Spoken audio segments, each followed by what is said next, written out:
Magnifique. Hola tout le monde, on se retrouve sur la chaîne YouTube du Journal du Real. Cadre un petit peu particulier, j'ai un invité aujourd'hui et pour une fois, c'est pas en réunion Zoom, mais bien en présentiel. Je suis avec Lino Gafferi, pigiste pour Téléfoot, notamment à Sport Plus aussi. Tout Je te à laisse te fait. présenter. Tout à fait. Bah écoutez, bonjour. Ravi d'être sur cette chaîne YouTube que je regarde du coup depuis que je suis arrivé à Madrid. On change de cadre, on change un peu comment dire, de disposition. Oui, donc comme l'a dit Guillaume, je suis pigiste pour Téléfoot et pour Infosport. Donc je suis correspondant Madrid. Donc je suis un peu l'actualité et on va parler du Real aujourd'hui, je crois. On va parler du Real, comme toujours, hein, vous le savez bien. On va parler de Kylian Mbappé dans cette vidéo, on en fera une autre sur Camavinga qui sortira dans quelques jours.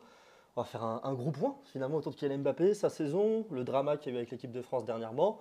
Et puis plus globalement, qu'est-ce qu'on attend de lui à Madrid? Toi qui as l'œil ici à Madrid, évidemment, à suivre le Tout à Real fait, comme oui. moi au quotidien, mais qui a aussi l'œil derrière des demandes des médias français et l'œil un petit peu français, donc un petit peu Tout à fait, tout à fait. cette double casquette. Pour commencer, très simple, qu'est-ce que tu as pensé du début de saison de Kylian Mbappé, de son arrivée, de son acclimatation à Madrid? Écoute, c'était très très intéressant, je trouvais, le début de saison de Kylian Mbappé parce que on a eu un peu ce à quoi on s'attendait. On se disait qu'il y avait quand même beaucoup d'attentes, beaucoup de pression sur lui. On se disait que durant les premiers matchs, ça allait être un peu compliqué pour lui.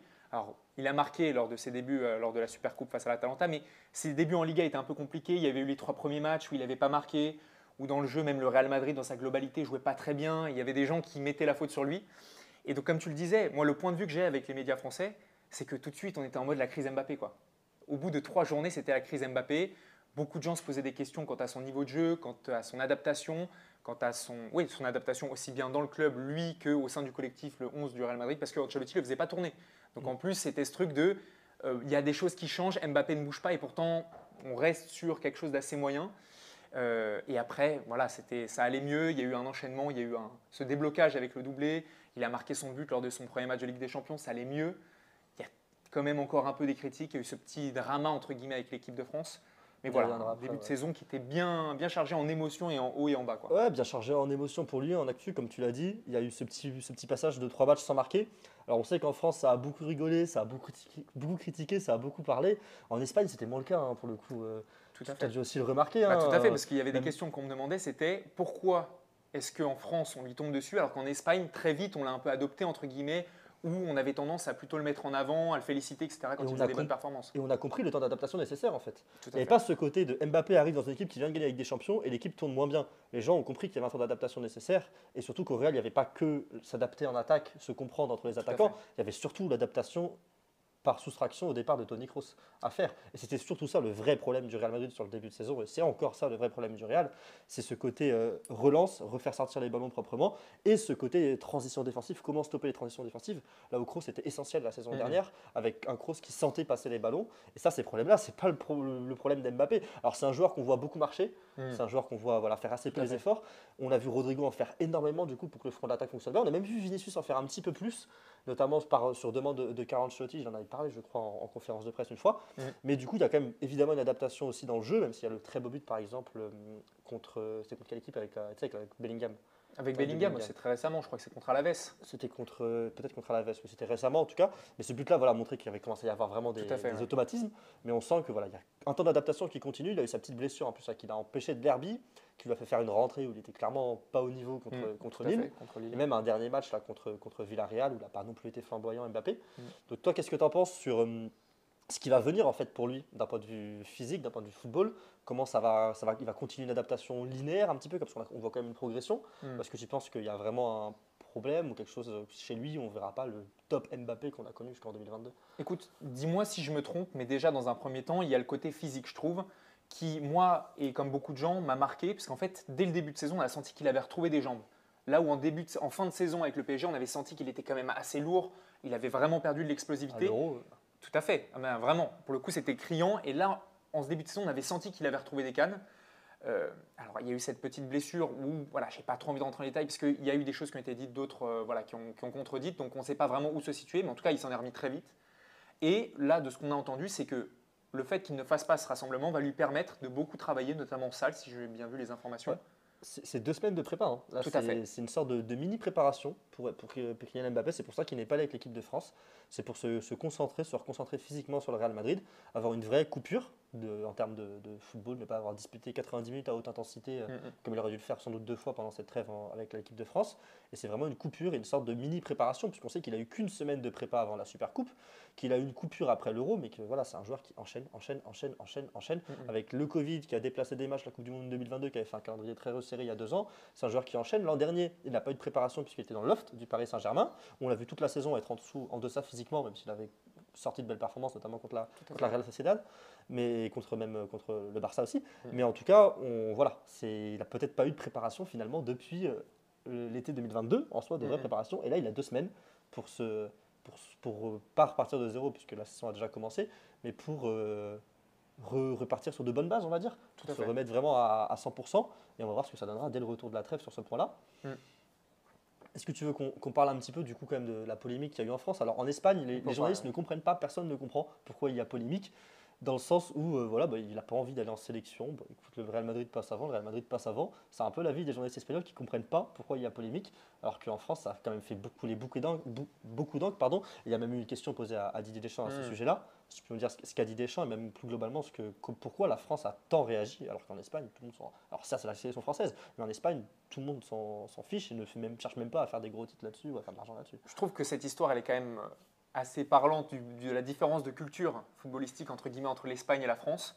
C'est qu'on a en Espagne un côté très, c'est le Real Madrid, on sait à quoi s'attendre. Le Real Madrid, c'est un club qui prend beaucoup de place dans la vie d'un footballeur et donc en l'occurrence, un joueur qui refuse d'aller en sélection, comme on a pu le voir par exemple pour des petits pépins physiques. Là, on a vu, c'était l'hécatombe. Lounine, si je dis pas de conneries, il y a Vinicius, il y en a Militao aussi. Plein de joueurs qui ne sont pas allés en sélection. Et en fait, entre guillemets, on a l'habitude parce que Real Madrid, c'est un club qui passe avant. Donc, pour se préparer au retour avec le Real Madrid, on peut ne pas aller en sélection.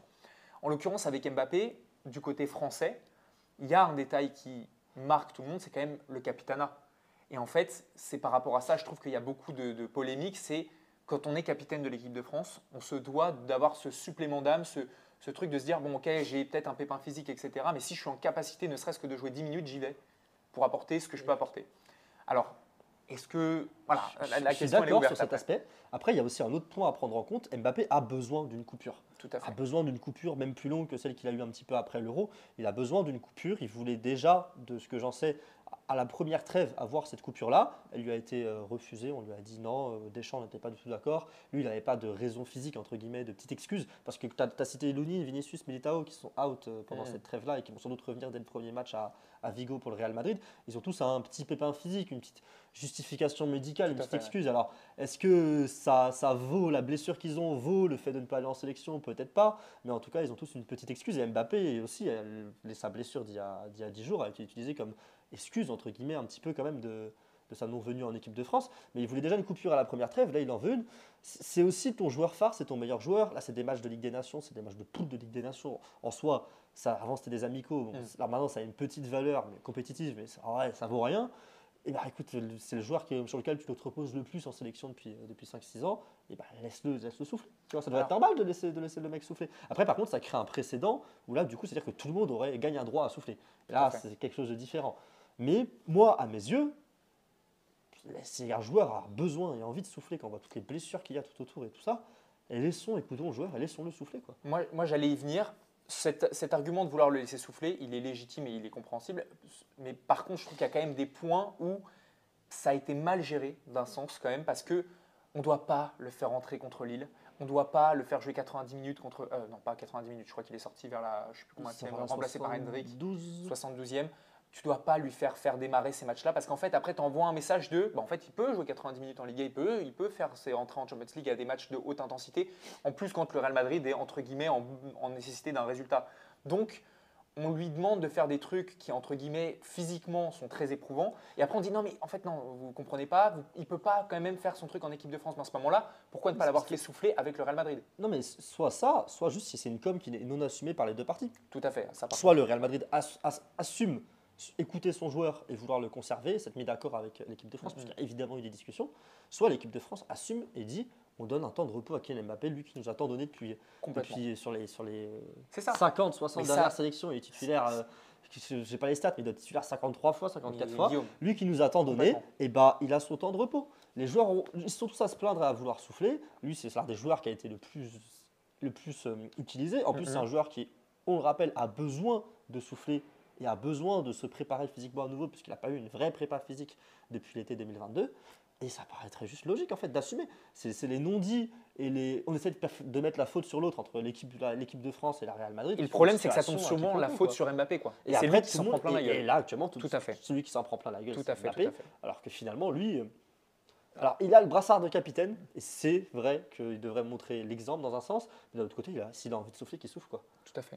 Mais comme tu dis, c'est tout un truc de non-dit et qui, pour moi, crée un espèce de quiproquo mais en fait, c'est la faute de qui? C'est la faute du Real qui se croit au-dessus de l'équipe de France. C'est la faute de l'équipe de France qui se laisse marcher sur les pieds. C'est la faute de Mbappé qui, en fait, a la flemme d'aller en équipe de France. Mais en fait, pas vraiment, comme tu dis. On pourrait juste assumer le truc et dire, voilà, comme tu dis, en plus, ça passe comme une lettre à la poste. C'est Mbappé qui nous a tant donné pour voilà, deux matchs pour une trêve internationale à 2 matchs qui ne sont pas forcément capitaux. On peut le faire souffler. Mais sauf qu'à ce moment-là, il faut le dire. Et là, ils ne le disent pas d'un côté comme de l'autre. Non, et puis même Deschamps dit que c'est le Real qui paye le joueur. Tout à fait. Et que si le Real, c'est sous-entendu, mais c'est un petit peu si le Real il veut quelque chose, le Real l'a. Et donc Deschamps renvoie la faute complètement. Au Real Madrid. Et voilà, il s'amuse à se renvoyer la balle. On dirait une dispute de collégiens, quoi. Ah, mais je suis complètement alors qu'on est entre deux grandes entités qui sont l'équipe de France et le Real Madrid. Tout à fait. Il ne devrait pas y avoir de. Et d'ailleurs, c'est pas que par rapport au Real, hein, ça pour le coup, c'est de manière générale. Hein. Au lieu de faire des petites fausses blessures, des petits faux certificats, des petits. Un tout petit bobo le faire passer pour quelque chose qui t'empêche de jouer la trêve ou quoi, on devrait arrêter d'y avoir des non-dits. Et parce qu'il y a des joueurs qui veulent jouer la trêve. Hein. Tout à fait. On a eu la déclaration de Kimmich il n'y a pas longtemps, il y a des joueurs qui aiment jouer au football, qui veulent jouer les trêves. S'il y en a un qui sent qu'il a besoin de souffler, parce qu'Mbappé ne va pas rater toutes les trêves pour se concentrer sur le Real Madrid. Mbappé, capitaine, aime l'équipe de France. Et c'est ça, il a besoin de rater une trêve. Il voulait rater une trêve. Et ben on peut aussi le laisser rater sa trêve comme des adultes, quoi. Au lieu de gérer ça comme des gosses. Bah, je ne sais pas si c'est vraiment une gestion, entre guillemets, immature ou quoi, mais en tout cas, c'est une mauvaise gestion. Dans tous les cas, je pense que tout le monde est d'accord pour dire qu'il y a un problème, quoi. C'est une gestion de non-dit. Parce que ça a apporté tellement de polémiques, en fait. Aussi bien, en fait, tous les partis s'en sont pris sur le coin de la gueule. Donc c'est qu'à un moment, il y a un problème, quoi. Après, ce problème-là va pas non plus, je pense, monopoliser le débat pendant des semaines et des semaines. Je pense qu'on va vite passer à autre chose, surtout si l'équipe de France fait des bons résultats. Bon, après, on ne sera pas à l'abri que les gens qui diront que Mbappé n'est plus essentiel en équipe de France, mais c'est une autre question. Comme ceux qui ont dit qu'il sort et une minute après, Vinicius marque sa frappe de loin et que du coup, Mbappé sort, le Real marque. C'est pareil. On va parler un peu football pour finir cette vidéo. Tout à fait. Là, Mbappé, il a un point où il a 7 buts en 11 matchs, ce qui est d'un point de vue comptable, purement comptable, très bon. Il est sur près les mêmes bases sur lesquelles il était au PSG, plus ou moins en termes de buts par minute. Bon, il y a quand même beaucoup de pénaltys. Bon, il y a quand même des choses dans le jeu qui ne vont pas. Qu'est-ce que tu penses, toi, qu'est-ce que là, retour de trêve d'ici Noël, qu'est-ce que tu vas regarder dans son jeu pour se dire, ah, là, il y a du mieux. Genre, qu'est-ce que tu as envie de voir pour pouvoir te dire, il y a du mieux. Là, il est vraiment au top, que ce soit lui individuellement ou que ce soit dans le collectif du Real Madrid. Alors, individuellement, il y a quelque chose que j'attends beaucoup de lui parce que je ne l'ai notamment pas du tout vu contre Lille sur son entrée contre Villarreal. Ça m'a vraiment parlé, quoi. Ça m'a vraiment choqué parce que j'ai vraiment fait attention à ça. Mais l'année dernière, on a un joueur qui s'est intégré parfaitement au Real Madrid, c'est Jude Bellingham, parce qu'il a compris qu'il fallait, quand on voulait la balle, quand on voulait aider les coéquipiers, faire les appels, faire les efforts, peut-être dézonner un peu, venir chercher les ballons. Alors, il est milieu de terrain, donc c'est un peu son rôle aussi d'être un peu électron libre. Sauf qu'Mbappé aussi, dans une composition comme par exemple quand il a joué contre Lille, quand il rentre, il est à 2 attaquants avec Vinicius, on sait très bien que ce n'est pas ok, moitié de terrain, un là et un là. C'est un peu aussi faire les efforts, etc. Et on l'a vu notamment avec des ballons que récupérait Jude Bellingham, où il récupère les ballons, tu vois de quelle image je parle. Où il garde la balle pendant un peu de temps, etc. Il se la fait prendre. Contre Lille, ouais. C'est ça. Il n'y a aucune demande devant. Après, alors, Vinicius et Mbappé sont petits sur le les deux mais Mbappé doit faire ses efforts de venir chercher le ballon, parce que notamment, il y avait une stat que j'avais sortie sur mes réseaux sociaux, c'est qu'en fait, contre Villarreal, c'est le joueur qui touche le moins de ballons côté Real Madrid. Il en touche seulement 10 de plus que Lounine. Ce qui est très grave, parce qu'en fait, quand on est un joueur comme Kylian Mbappé, on se doit d'avoir une influence dans le jeu. Et il y a des joueurs qui, comme par exemple Giroud ou d'autres joueurs, je peux en citer plein, qui n'ont pas forcément besoin de toucher beaucoup de ballons pour être influent dans un match. Mbappé peut aussi le faire. Sur un ballon, par exemple, il a eu un face-à-face contre Villarreal, s'il le marque, tout le monde dit ok, c'est cool, il a mis son but. Sauf que le problème, c'est qu'on attend plus, quoi. On attend plus d'un joueur comme Mbappé, il faut qu'il vienne, il faut qu'il aille provoquer, il faut qu'il crée ses chances, quoi. Et ça lui permettra de créer des automatismes parce que une combinaison de relance au milieu de terrain où Mbappé décroche pour aider, exactement. La même combinaison peut avoir lieu en entrée de surface et ça peut apporter une occasion aussi. C'est une question d'habitude de créer des automatismes, de voir comment les coéquipiers veulent la balle, de voir comment ils veulent qu'on leur demande, de voir comment ils la transmettent. Et ça peut aussi passer par, plus il est impliqué dans le jeu, plus il va progresser là-dedans. Bon, il y a un autre point, et c'est un truc qu'on voit peut-être même plus du stade qu'à la télé, c'est qu'il marche encore quand même beaucoup trop, quoi. Ça marche, ça marche, ça marche, ça marche. Exactement, Ça marche. Quand exactement. l'équipe perd la balle, alors c'est lui qui a le droit de faire le moins d'efforts. On voit Vinicius en faire un petit peu plus cette saison par rapport à l'an dernier où c'était Vinicius qui avait le droit justement de traîner au niveau de la Mais ligne c'est un peu défensive ça l'ADN adverse. Real Madrid aussi, c'est de faire Et- ses retours défensifs de temps en temps, pas tout le temps, mais Vinicius, des fois, tu vois ce que je veux dire, ça perd la balle et on voit Vinicius qui presse comme un chien fou. C'est ça le Real Madrid aussi, quoi. Ouais. Après, c'est lui qui doit, entre guillemets, peser sur la ligne défensive adverse et qui doit être celui qui doit être prêt à prendre la profondeur à la moindre récupération. Ça, d'accord. Mais au final, est-ce qu'on a vu Mbappé prendre de la profondeur avec le Real depuis le début de saison? Non, on l'a pas Pas vu assez. ces ballons transis. Alors, notamment parce qu'il n'y a plus Toni Kroos. Alors, là, Tout pour à le coup, fait. si Toni Kroos avait fait une saison de plus, on en aurait vu quelques-unes envoyées, je pense, Mbappé. D'ailleurs, Mbappé être mis en arbitre par dis-moi Toni si tu Kroos. les avais vus, mais sur les premiers matchs, il y avait un truc qui était assez drôle. C'était une connexion Rudiger-Mbappé Oui. qui venait de très loin. Où Rudiger, souvent, quand il ressortait la balle, tentait des balles en profondeur très très loin. On en a vu pour une de Mbappé. Militao aussi. Aussi, oui, tout sur à fait. une reprise de volée après. Tout je à crois. fait. Et voilà, on sent quand même qu'il manque ce lanceur, en fait, cette rampe de lancement côté Real Madrid. On va en parler dans une future vidéo avec Kamavinga, mais voilà, il manque cette petite rampe de lancement. Et comme tu le dis, je pense que si Kroos est au Real Madrid encore cette année, Mbappé, bon, on lui rajoute 2 ou 3 ou 4. On peut lui rajouter de au moins plus. 3-4 occasions franches. Après, il Ouais. faut voir si Exactement, voilà. Je ne vais pas dire on but, a eu un mais petit problème on va dire un petit problème de confiance finition quand même Tout sur à les fait. premiers matchs, beaucoup de tirs à côté sur le c'est gardien, ça. tirs tout à fait. contrés.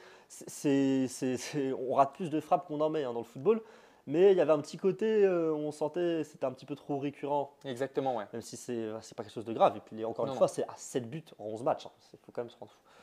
En tout cas, merci à toi Lino pour cette vidéo, ta première sur la chaîne, ça fait plaisir. Quel bonheur. Et puis ils vont bientôt te revoir, nos chers abonnés, pour une Tout à vidéo sur Eduardo Camavinga. Dites-nous en commentaire votre opinion finalement sur ce début de saison d'Mbappé. Aussi pour ceux qui sont en France, sur la polémique qu'il y a eu avec l'équipe de France, votre avis, si vous êtes plutôt monté contre Mbappé. Et dites-nous aussi si voilà, vous y croyez pour qu'Mbappé devienne le meilleur Le buteur joueur de qu'il doit Liga devenir. et voilà, qu'il soit le leader le co-leader de cette attaque avec Vinicius, parce que je pense que les deux sont à mettre à peu près sur le même niveau maintenant. Ils Dans sont le sur monde un du football. piédestal. Ouais. Même s'il y a, dis-toi, à la fin de la Coupe du Monde 2022, on n'aurait pas tenu le même discours. Mais voilà, dites-nous si vous espérez voir vraiment ce Mbappé-là, celui de 2022, qu'on n'a finalement pas revu depuis 1 an et demi, où on l'a revu que par passage, et que tout le Real Madrid attend. Donc voilà, dites-nous un peu ce que vous pensez de différents débats dans cette vidéo. Et puis on se retrouve très bientôt sur la chaîne YouTube du Journal du Real pour de nouvelles vidéos, notamment une FAQ et un point mercato ce week-end avec Pablo. Merci à vous, salut à tous, ciao. Ciao.